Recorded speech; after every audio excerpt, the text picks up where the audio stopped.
Hey, this is Matt once again. Welcome back to another video.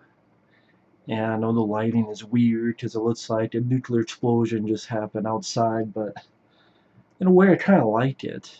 Like I'm sitting here all calmly while a nuclear explosion is going on forever. Or I live right next to heaven. Hey, how's it going, God? What's up?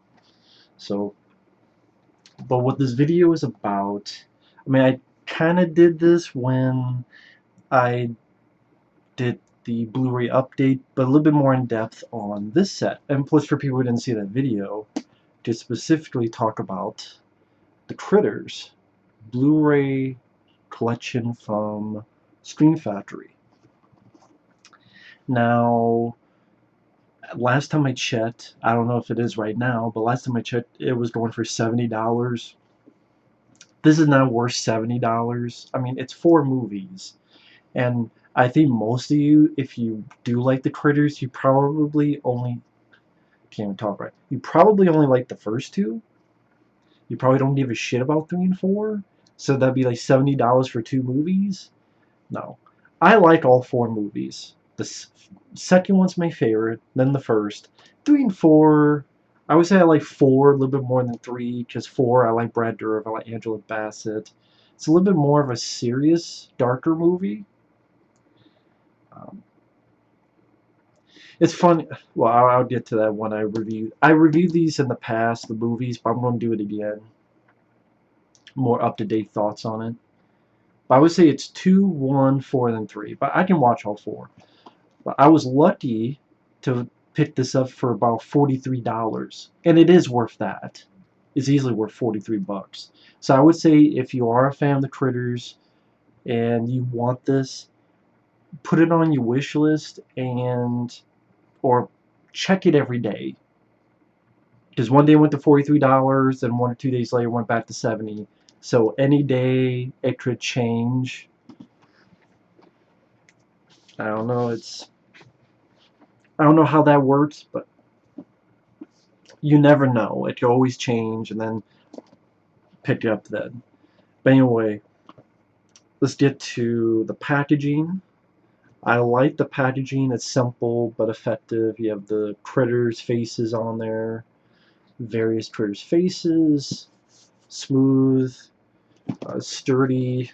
I think this is a sturdy box set. Doesn't feel too cheap. Simple to the point. The back here, again, pretty simple to the point, but I mean, I like it. I know that's what a review. You like it. Just wait. Just bear with me. You have the first film, which looked pretty damn good on Blu-ray. It's from a 2K scan. I'm not the best when it comes to how picture quality and sound. The sound was fine. There were no screw-ups that I noticed.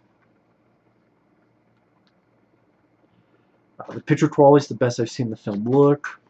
It does have an alternate cover. You have this one.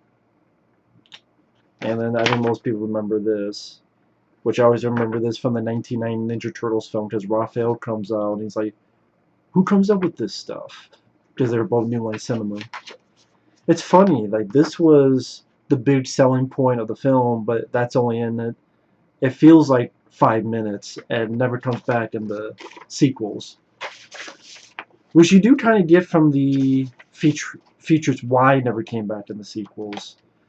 Long story short, Bob Shea is the one who wanted this. The makers, the writers, they did not want this. It was Bob Shea. He's like, you need something bigger. So Barry Opper and Rupert Harvey, the producers, they didn't like this idea.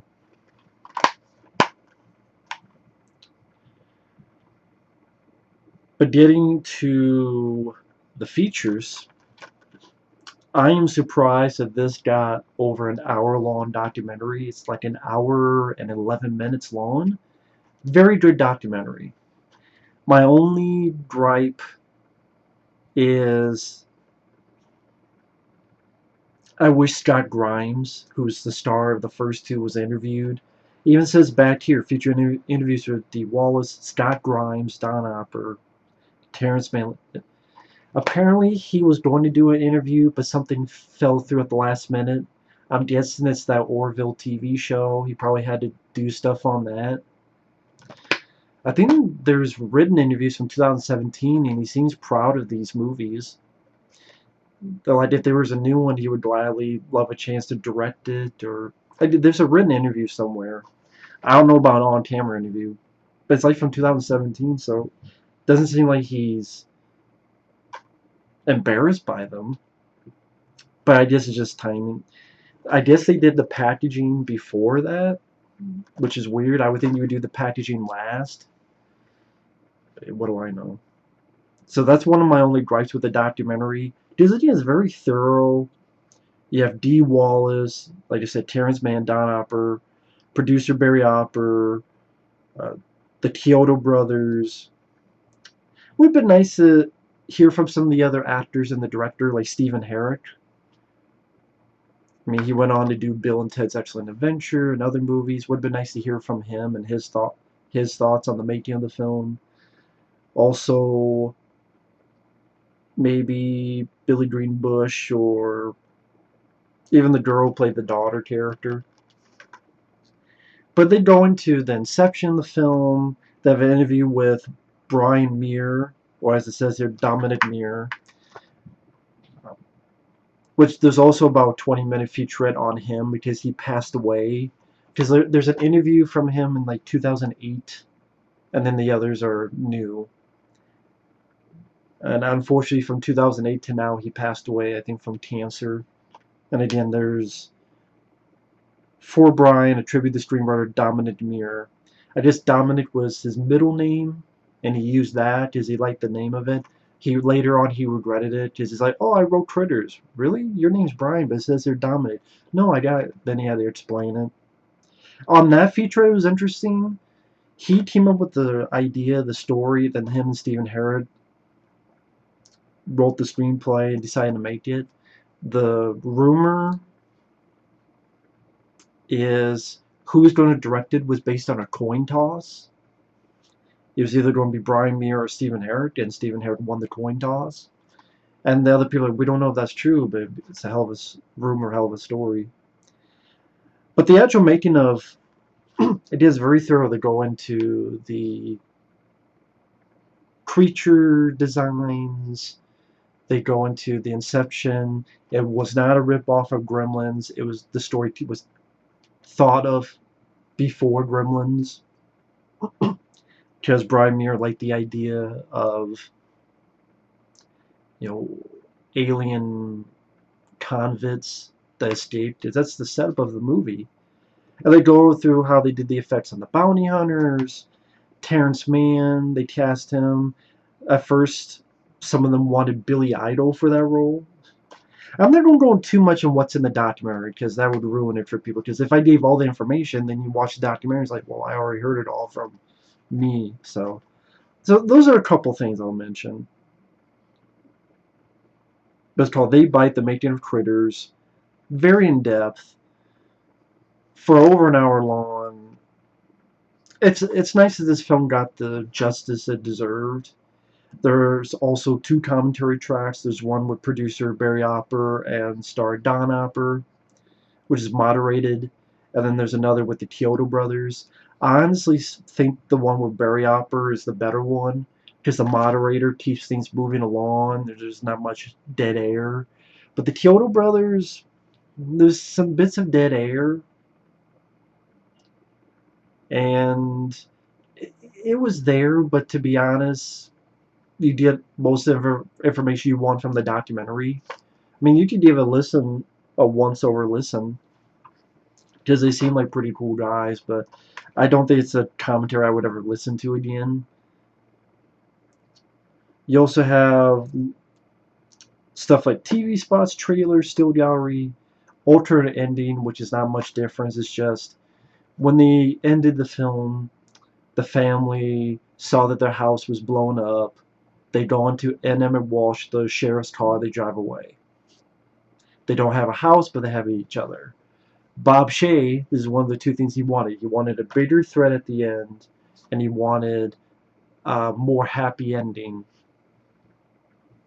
So they filmed the thing where Scott Grimes hits the button and the house reconstructs itself. Which is a bit weird that it does that, because that seemed like it was a different point to that little beeper looking thing. And there was, it's just the other thing was added because of Bob Shea. But I don't know, it's not really that much of a difference. It's not like the Nightmare on Elm Street ending where you had the mannequin. I know it's supposed to be the mom, but it looks like a mannequin Barbie doll pulled through the window, which is stupid. Nightmare on Elm Street is a classic, but that ending is stupid. It should have ended the way Wes Craven wanted, where they drive off and you see the little girls and it's creepy, like a question mark. Wes Craven had the best ending in my opinion. Not the Freddy driving or the mannequin being pulled through the. Bob Shea, some of his ideas, like, if you're a fan of this, it's well worth it. The picture quality is good. The documentary is great. You do have 2 commentaries. You can take a pick. Little extra stuff. I don't repeat myself, but again, other than wishing that Scott Grimes and Stephen Herrick were interviewed, I don't have much complaints about this. And then you have the second one, which is my favorite. Which, if I re-review these, I'll get into why it's my favorite of the 4. But it does have this lazy. Maybe this is part of the reason why it bombed at the box office, because this was a box office bomb. This is shitty advertising. Look at this. It's the same fucking thing, but he's holding a 2. If people saw that, they'd be like, well, that's fucking lazy. And then this thing isn't even in the movie. At least this is in the movie. A little bit. This isn't in the movie at all. It should have been this, which is the VHS. I'm not saying that's the only reason to bomb, but it didn't help. Yeah, I love that cover. That's a great cover. But again, picture quality looked great. It's from a new 2K stand from the original film elements. You have a documentary that once again is over an hour long. I think this is an hour and 7 minutes long. And yet again, it says that Scott Grimes is on the documentary. He's not. He was supposed to do both 1 and 2. And something came up last minute. So that's one of my issues, nitpicks, is I wish Scott Grimes was interviewed for it. But again, they tried. But you do have Leanne Curtis, who plays this lady here, who's the love interest. Don Opper, Terrence Mann Lynch, director Mick Garris, the Kyoto brothers, a few others. You have some behind-the-scenes footage, which was really cool. A trailer, TV spot, still gallery. You also have about 15 minutes of the alternate scenes, or not alternate, but extended scenes that if you saw a TV cut, or if you saw it on TV, the stuff they added in to lengthen the running time. Because this is a very short film. It's an hour and 25 minutes, give or take. Hour and 26 minutes. So if it's like a 2-hour point, and then they put a certain amount of time for commercials, it's like, do you have any footage to lengthen this a bit? So you get to see that. I believe it's a total of 15 minutes. And it's stuff that, I could see why it was cut out. But it's nice in there for completion's sake. And the commentary is really... I would say there's 2 commentary tracks. Michael Felsher moderates one with Mick Garris. That's the best of the 2, because Mick Garris seems like a really nice guy. He's the guy who talks the most on the documentary. He seems like a really cool, quiet, but fun, nice guy. So I really enjoyed Mick Garris on both the commentary and the documentary.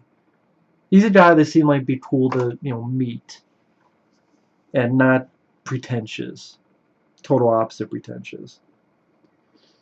So that was nice. There's a second commentary with the Kyoto Bros, and once again, like on the first one, there's some dead air, and they seem proud of the film like the first one, and there's some nice bits of info, but you do get on the documentary, so I was like with everything, give it a shot. If you like it more than me, cool. But if you're like, I can understand. And then the documentary is an hour and 7 minutes. Pretty good documentary. Don Opper, one thing I've noticed watching these, he's on the commentaries for one, two, no, not two, one and three. He's on the commentaries for 1 and 3 with his brother, and then he's on some of the documentaries. He doesn't say much. He didn't really bring much info, which was, I would say he had a little bit more to say about the first movie, but the second and he was on the featurette for the fourth movie. I guess he's not a talkative type of guy. Uh, I'm not going to say he seems like a mean guy. That's not what I'm getting at. He just seems like a guy. Like Mick Garris seems like a guy I would want to meet. Don Opper, he just seems uh, like he didn't have much to say, which was disappointing. I could be wrong in that and overthinking it, but if you see this documentaries, you let me know. It just seemed like he didn't remember much. Like Critters 3, he's on the commentary with that with his brother. He doesn't remember a damn thing about the movie. In fact, he doesn't even know if he's seen the movie before. So I don't know. I just thought he would have a lot more to say. It's not he's not downing the films or anything. It's just I think Mick Garris, I believe during the commentary, described him as a little standoffish. Not mean or bad, but and I can understand what Mick Garris means by that. Just something that I noticed. But yeah, the very thorough documentary. They go into in depth on how they made the big critter ball and how they made the effects and how it was a bigger movie. Mick Garris tells a fun, sad but fun story about how Bob Shaye was getting a financier to invest into his. Somebody's in the cat. Won't shut up.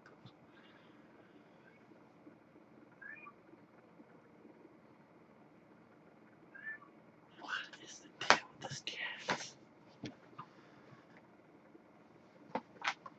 Cats, man. Let me get back on track.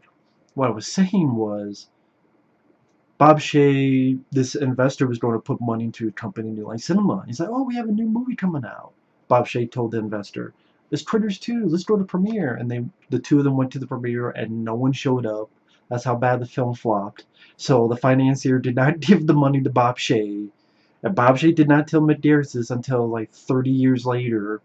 I guess Mick Garris has a podcast and Bob Shaye was on it. And Bob Shaye finally told the story about, yeah, this investor was going to put money into it and it didn't work out because he saw no one came to the premiere of this. So I don't know why this film bombed so badly. Maybe at the time no one gave a shit about a sequel to Critters. Maybe at the time there was no demand for a sequel to Critters. I don't know why.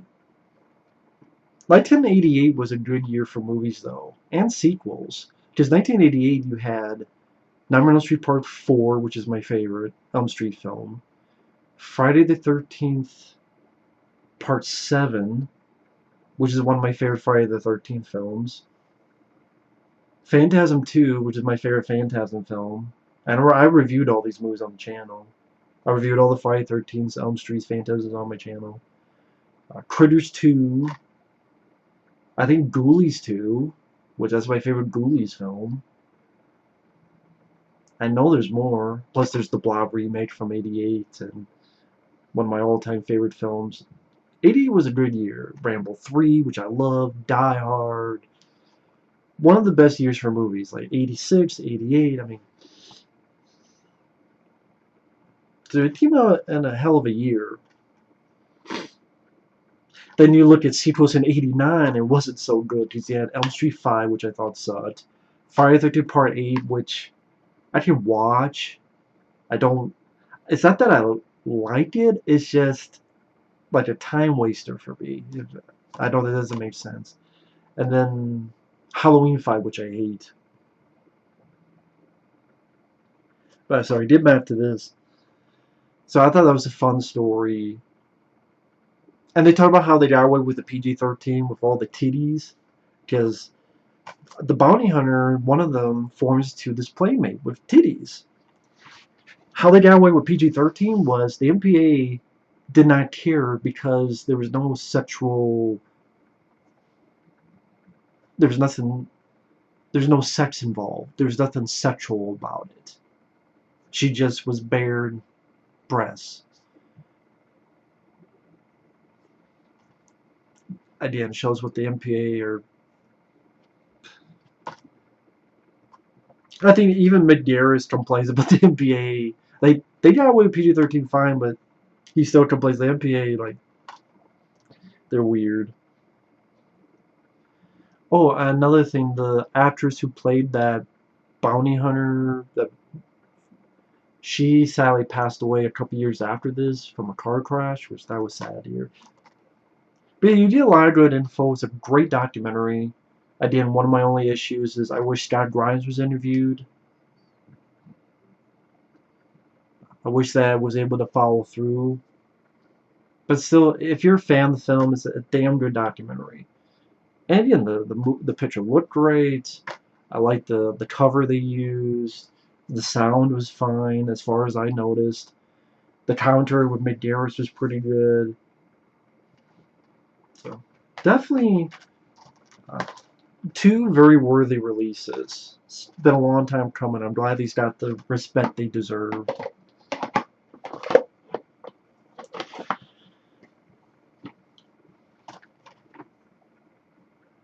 Sorry. Now we get into the two lesser ones. A lot of people hate these. I don't mind them. I grew up with them. I like them for what they are. Direct-to-video films that needed more of a budget, but pretty much these two films were made for the price of, I think, the first one. I think combined, these two films cost like $2.5 million combined. So that's not a lot of money. And that's how they sold it to New Line Cinema. New Line Cinema didn't really want to do these movies because Critters 2 bombed so badly. So like, okay, well, how about we give you two for the price of one? 2 pieces of biscuit. 2 for the price of 1. And they're like, okay, fine. So again, for the price of 1 movie, they did 2 films. Now, Critters 3, you have this, which I remember, I think it was one of the older DVD covers. And then this I remember a lot more. Because there were stores back in the day that had these little booklets that you could flip through what's coming out to rent. And I remember that cover. Oh, there's another Critters film? Granted, this is misleading because it looks like they're going to fuck up the entire city. First they destroyed a farm, then they terrorized the town, now they're ready to do some real damage. So, false advertising. Probably why some people got pissed off. I don't blame them. But for what it is, it's funny. I have a little bit more issues with this, but I still like this more than this. I think because I like the spaceship setting. It makes sense because they're aliens. They were in the space in the first movie. I like the darker quality of it. It's less goofy, it seems. And I like Brad Dourif, Angela Bassett. I thought this guy did a good job. I think the score is a little bit better than the score in this. I would say I like the musical scores to all of them, except this one is kind of mediocre music.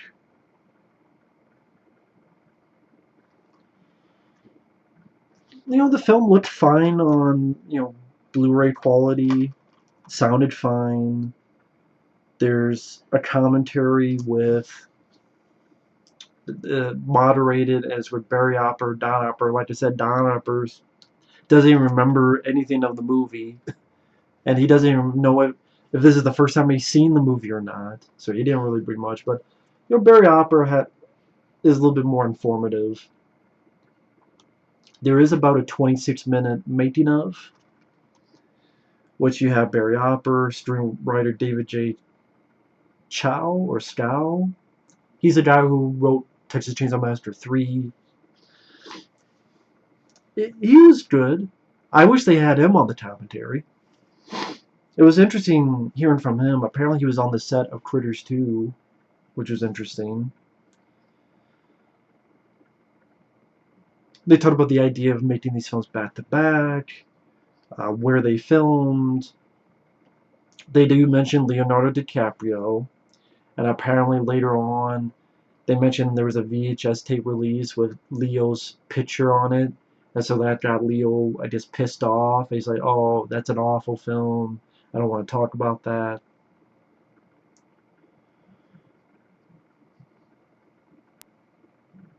I wish they could have gotten some of the actors. I mean, you have you don't even have Don Opper, because Don Opper's not even on the featurette. I did. He's on the counter with his brother, but I guess because he didn't remember anything, he's not on the featurette. So I wish we had an actor to get their perspective. Of course, you're not going to get Leonardo DiCaprio, but maybe Amy Brooks, who was the lead. Maybe I like this.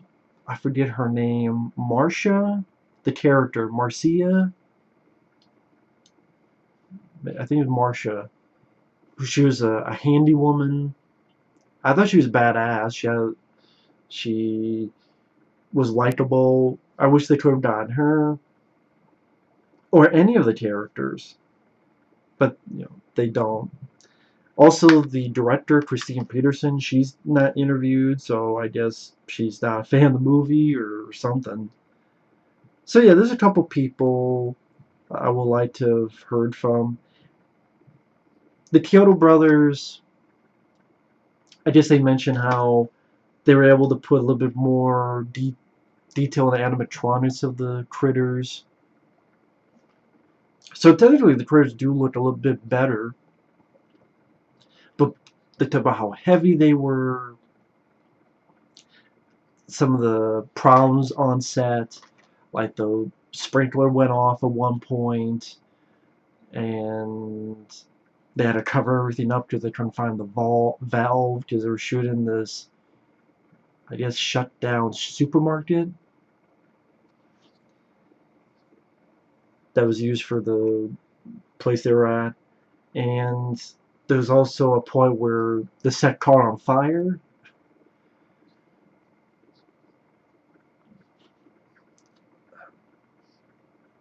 So it was still, there was some decent info there. I was glad to, give a watch. And again, I don't mind the film. I've seen much worse sequels. Seen much worse sequels. Howling 7. When I did the Q&A and people were like, what are some of the worst films you've seen? Howling 7 slipped my mind because it's Howling 7. That's why. And then last we got Critters 4. Once again, it does have another cover, which is pretty much Critters 3, but it's space instead of a city in the background. I actually don't mind this. Simple. I never understood the complaint. I know I'm repeating this from other videos, but they're like, oh, it's in space, like Leprechaun 4, or Hellraiser 4, Bloodlines. And I'm thinking, they're aliens. They were in space in the first movie. Do people forget this shit? That'd be like getting mad that a fucking xenomorph was in space. Usually they are in space on a spaceship, so... Okay, Predator. If they did a Predator movie and it was on a spaceship, oh, Predator in space? It's an alien. What the fuck? It arrived on a spaceship, just like these guys arrived on a spaceship. So this one, again, the picture quality and the sound seem fine to me. Features, trailer, Oh, one thing about Critters 3, it does have a trailer, and then it has like a video promo for the.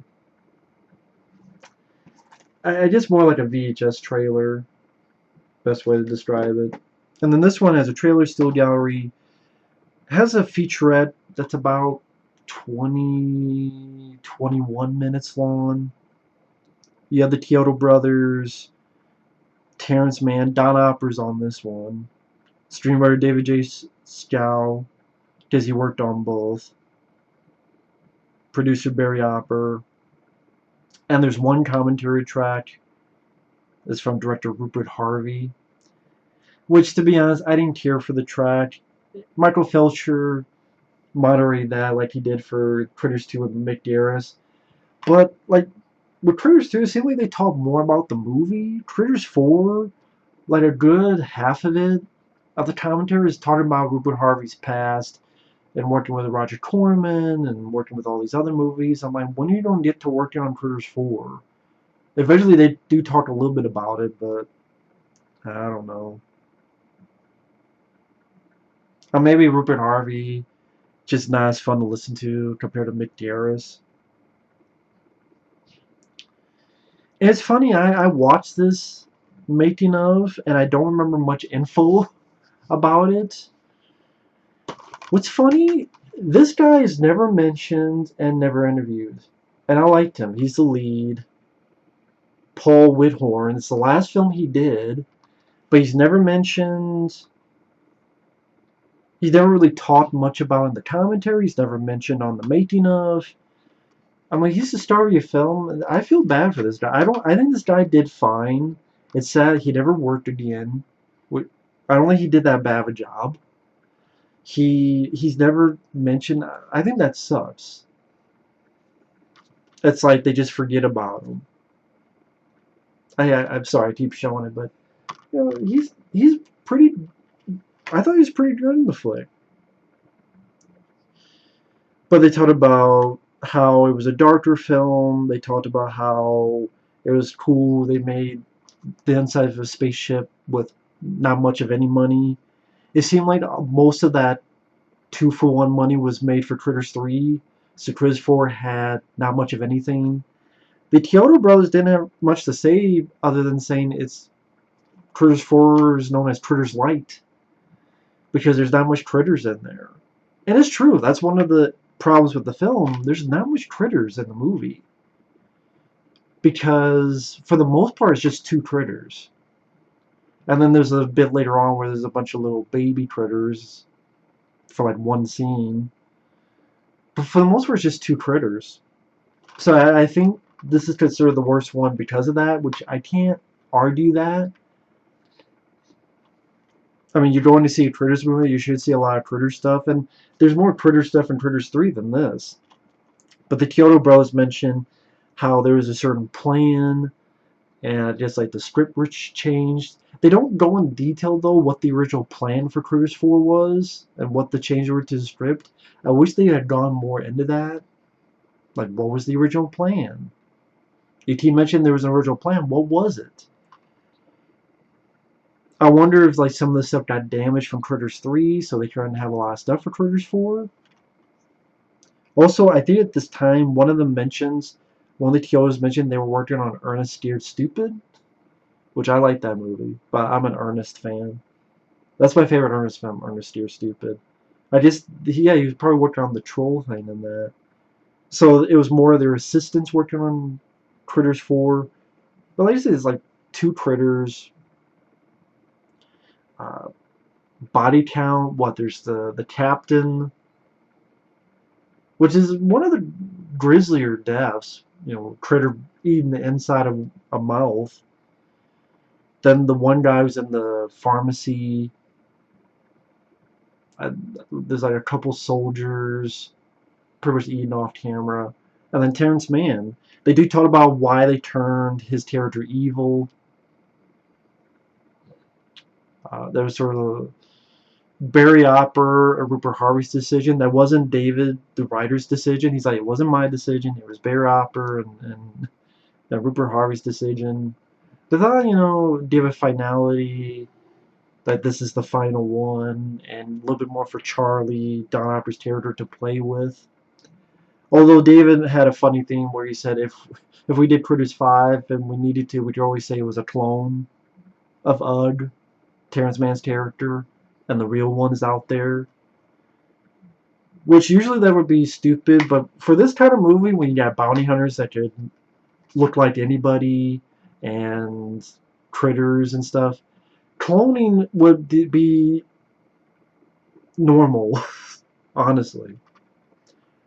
So if you said that was an evil clone that was that way to fool Charlie, because they send a message in Critters 3,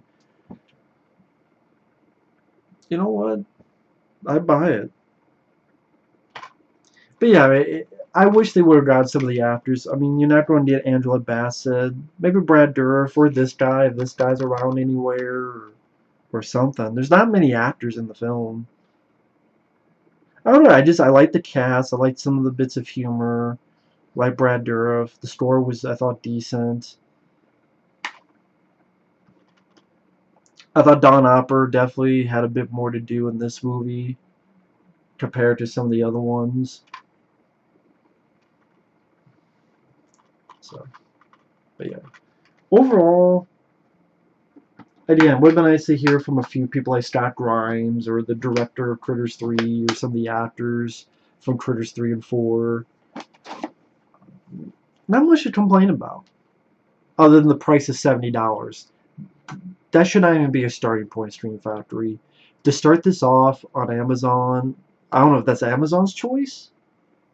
Maybe that's Amazon's choice. Whoever's choice it is a shitty choice. Just have this for $40, and if people, hell, even if you don't like the 3 and 4, you buy it, and then you sell 3 and 4 on eBay. And then you get some money back, so it'd be like you really pay just $20, $30 instead of $40. But just sell this for $40, hell, $50. And that'd be fine. But that's 70. But like I said, for $43, this is well worth it. So I know it's a long video, but talking about 4 of these things. But that's my thoughts on the Critters Blu-ray set. Thanks for watching. Take care, and we will see you guys later. Bye-bye.